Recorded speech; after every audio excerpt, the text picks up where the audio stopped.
Hi everyone. In this video, I'm going to go through a presentation that I created for my master's in statistics. The reason I'm making this video is that I think the work done in this thesis are very insightful into modeling extreme changes in price data and time series modeling more generally. The thesis is called Modeling Extreme Changes in Crude Oil Prices using time series and extreme value theory. The full write-up and the code that I used are in my GitHub in the description of this video. So for a brief presentation outline, firstly, I'll introduce the topic and the data that I used.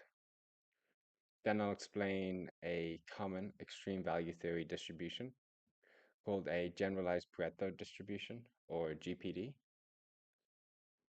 I'll explain the time series modeling that I used and how they're combined with the GPD to create a new way or unique way of modeling extreme changes in price data.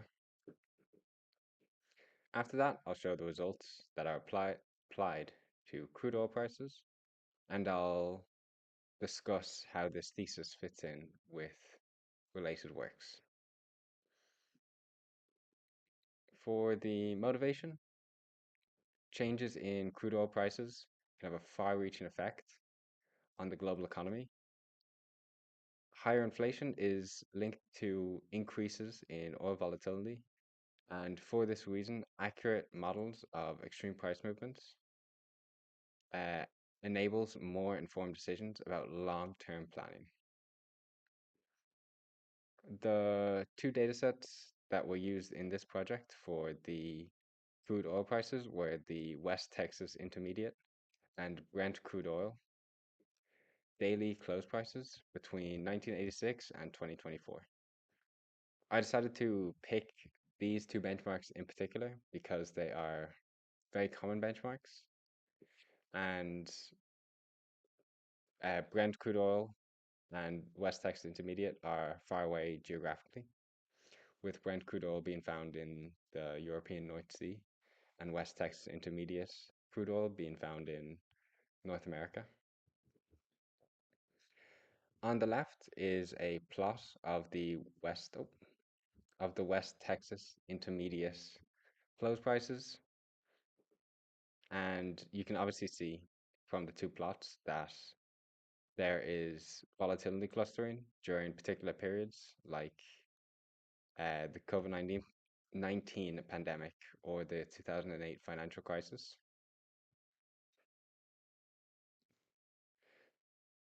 To explain a bit of terminology, there are two main ideas I think it's important to understand.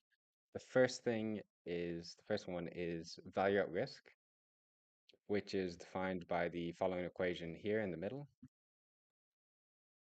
You don't need to fully understand this equation.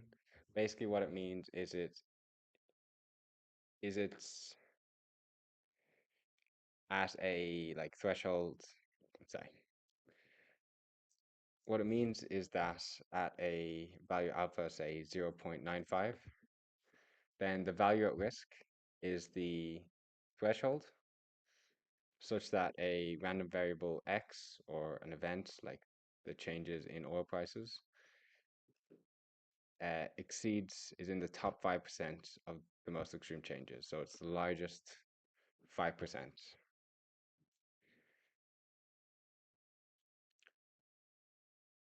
The term value at risk and return levels basically mean the same thing. So for the purposes of this thesis, they're used interchangeably.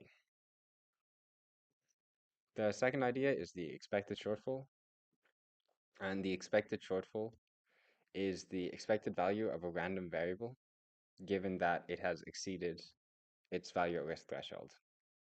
So for example, with a value of alpha of 0.95 again, then the expected shortfall would be the expected value of a random variable or an event that is in the top 5% of said events or said variables. This project seeks to use time series models and extreme value theory to predict the value at risk and expected shortfall, which are used as metrics to test the efficacy of our estimates. To do this, we rely on two fundamental assumptions. The first one is that the log daily returns of crude oil can be modeled and forecasted using time series with autocorrelated variance. The second assumption is that the largest estimated residuals, can be modeled using a generalized Pareto distribution. Using these two assumptions, we estimate, and test our value at risk estimates at future values. Secondly, we'll explain briefly the generalized Pareto distribution, which is a very common distribution in extreme value theory. The reason for this is because it was proven that for a large class of distribution functions, this equation at the bottom here is true. You don't need to understand what this equation means. Basically, all that it means is that the distribution of the tail end or most extreme values from a bunch of other distributions, like an exponential or Gaussian, tend towards a generalized Pareto distribution. This is really helpful because it means that we can model the largest residual slash values of our time series without making underlying assumptions or too many underlying assumptions about the distribution of all of the residuals. So tying in our generalized Pareto distribution into our terminology of the value at risk and expected shortfalls. So for an ordered data set, we can take the top k out of n values. For all intents and purposes, this basically means taking the top 100 out of 1,000 values. And we assume that these top 100 values roughly approximate to a generalized Pareto distribution. We find the maximum likelihood estimates for our parameters beta and psi. And if we have our estimates of our generalized Pareto distribution parameters, then we can use the following equations to calculate the expected shortfall and value at risks of our data set. The proof of these equations is, or the derivation of these equations is written up in my thesis. Next, we'll talk about the time series modeling. So the time series model used within this paper is the AR Gauch model. And an AR Gauch model has two components. There is the mean component, mu, and the sigma times z component. Basically, what these two components mean is that the mu of t controls the average value of x at a time t. If you see here, the mu of t is calculated using previous values of x, which means that the new value of x is correlated with previous values. Similarly, the second component, sigma times t, sigma times z, where z is a white noise slash random variable from a standard normal distribution. And the sigma of t then controls the variance of our white noise process. Similarly to mu of t, sigma of t is calculated using previous residual values and previous values of sigma, which is really important for our modeling because this allows us to simulate volatility clustering and periods where volatility is very strong and correlated with its previous values, which is what we tend to see in time series data. Or sorry, not in time series data, in price data. How we implement our time series models was to forecast into the future and get estimates for mu and sigma at a future time. This is done by one, getting the maximum likelihood estimates from our time series for our time series parameters, then forecasting our mean, mu of t, and our variance, sigma, h days into the future, where h can be any time into the future, using the following equations, which I'm not going to explain in too much detail.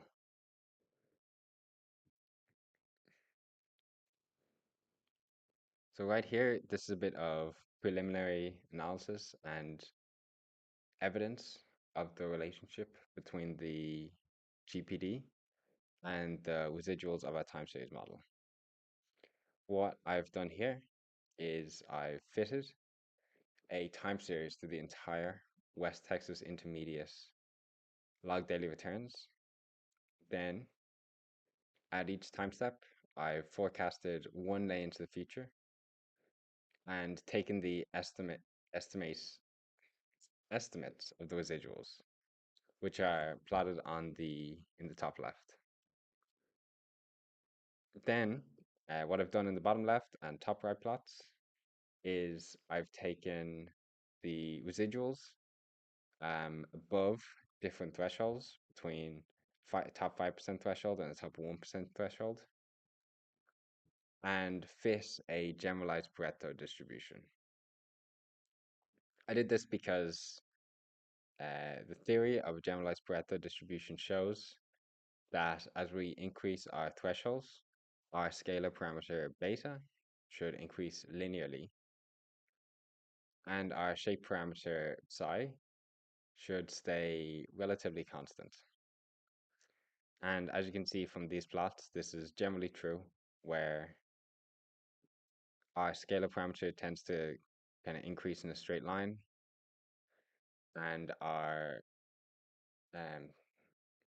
our shape parameter tends to stay pretty constant with increasing thresholds.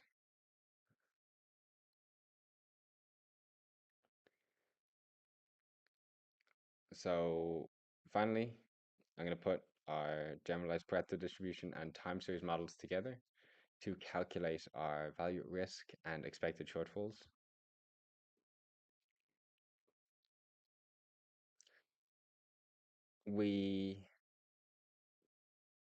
What we do here is first, for the time series component, we take our raw data, our raw price data, our raw log daily returns. Then we fit it to an AR gauge model. We calculate the residuals of that AR gauge model and forecast our mean and variance h days into the future. Secondly, using the generalized Pareto distribution, we take the top k residuals and we fit them to a GPD. Then we calculate our return levels at a value q. Finally, we combine the forecasts of our mean and sigma with our estimates of mu sorry, with our estimates of the return levels of the residuals to get the return levels for our time series data at a point h steps into the future. And then for expected shortfall, the logic is basically the exact same, except we use our expected shortfall equation instead of the value at risk one or the return levels one in our GPD, or generalized breadth of distribution. So this is basically the method that I came up with and tried to expand upon.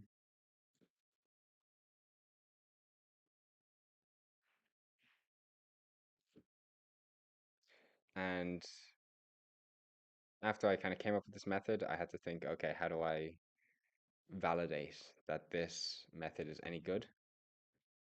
And so I basically created a procedure to get a bunch of value at risk estimates at a given time. To run through how this procedure worked, I split um, our large time series data set into smaller kind of rolling windows of 1,000 values of n values. Then I take the subsets, these rolling window subsets, calculate the maximum likelihood estimates for our time series parameters. Then I calculate our set S of residuals. I fit the largest k elements in our set X to a GPD and calculate our value at risk, forecasted mean, and forecasted variance. Then finally, at the very end here, I calculate the return levels. And you just do this a bunch of times over a rolling window in the time series dataset. And finally, at different times, you get our estimates of the value at risk. And you might think, okay, are these estimates any good? So just basically following this procedure, we tested um, whether our estimates of the value at risk and expected shortfall were any good. So by the way, the method for calculating the expected shortfall is basically the exact same, except instead of calculating this Z subscript Q, we just calculate our expected shortfall for the residuals and then throw it in here instead.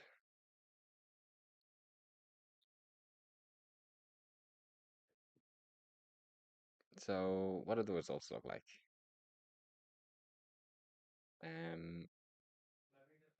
The plot on the left shows the negative log daily returns for the West Texas Intermediate with the value of the value at risk estimates.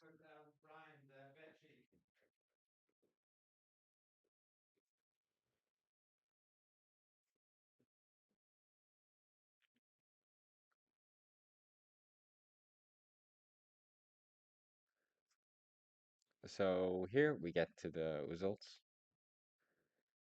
The plot on the left shows the negative log daily returns with the value at risk estimates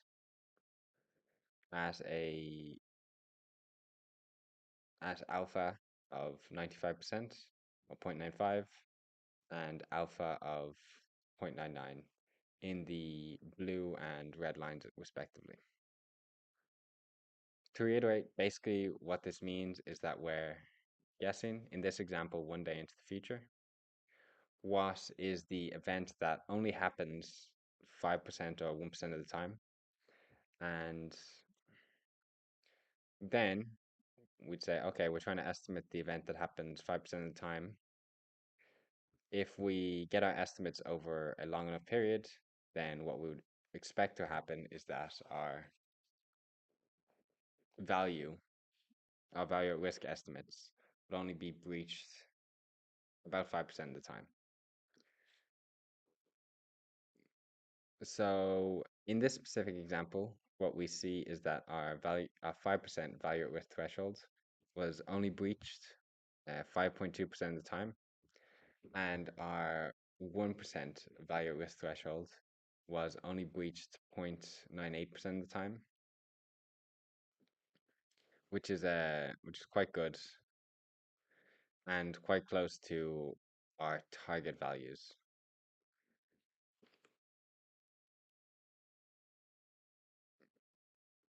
So then the improvement we made, not the improvement, the expansion we made was we expanded these estimates h days into the future, where h was between 1 and 30. And as you can see from these three plots, and kind of what we'd expect is that as we increase the time steps, i.e., we guess the value at risk values 5, 10, or 30 days into the future at different thresholds,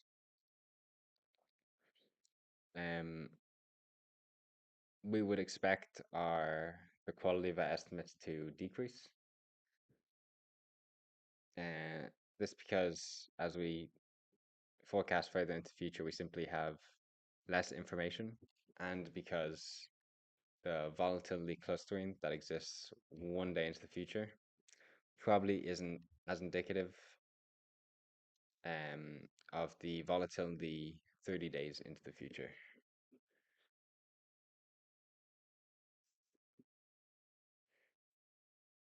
As with the value at risk results, we also compared the expected shortfall estimates. Um, and these are two plots to show what the differences between our estimates and the actual values were.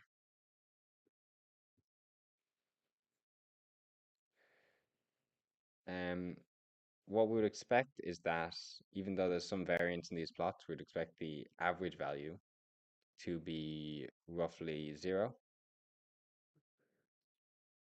And what we got for the 5% expected shortfall estimates was a mean of minus 0.01, which is quite close to 0 in my opinion. And for the top 99%, our mean was 0.21. But of course, this also had a larger variance because there's less, and also there's less data points to draw from. As with the value at risk, we increased our expected shortfall estimates from 1 day all the way up to 30 days into the future. And we calculated the mean difference between our estimates and the actual values, and a 95% confidence interval. As we can see, as the forecast increases, the expected shortfalls increasingly underestimate what the realized values actually were.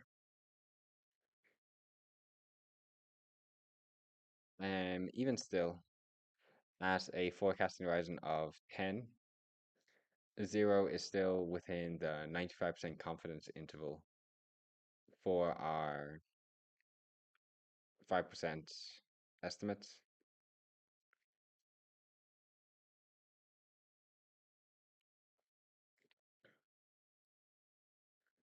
Then that was kind of the most of that was basically um, a run through or a brief synopsis of the thesis.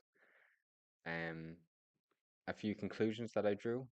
There was no real significant evidence that incorporating an AR1 mean component really enhanced the model's accuracy over just a constant mean.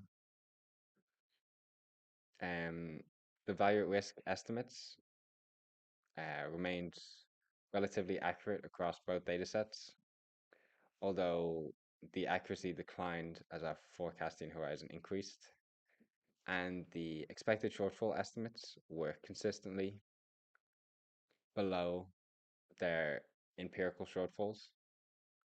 particularly at the 99 and 99.5% quantiles. And also for larger time steps, our expected shortfall estimates tended to routinely underestimate the actual expected shortfalls, which suggests a potential underestimation of the risk in the most extreme scenarios. So this paper was, or this thesis was largely inspired by and attempting to expand upon a paper made by McNeil and Fay in 2000. And in that, for estimates above one day into the future, they recommended a Monte Carlo method to obtain value at risk estimates for time horizons longer than one. This project found that the novel method of just forecasting mu and sigma into the future to obtain value at risk estimates for time horizons longer than one performed quite well empirically, especially compared to the original method or the Monte Carlo method proposed in the paper by McNeil and Fay. The average distance between breaches and expected shortfall estimates were near zero for very small steps, which was basically the same conclusion that the original paper came to with, or what this paper came, the, the conclusion this paper came to for a time step of one. And I've kind of reinforced the conclusion that the expected shortfall estimates are a really good measure of risk for very short time periods. For larger time periods or larger time steps into the future, our expected shortfall estimates were consistently smaller than the actual values, suggesting that adjustments could improve the expected shortfall accuracy. And further research on the theoretical properties and empirical comparisons with existing methods using more diverse data. For example, in this one, we only really used um, two data sets in Crude when this method is easily expandable to any sort of time series data. And the paper this was based on is really only used indexes like the S&P and Dow, I think. So this could be expanded to plenty of other data sets and potentially other time series models that have heteroscedastic volatility or have volatility clustering built into them. And that's it. Thank you if you made it to this part of the video. That was a brief synopsis of my master's thesis.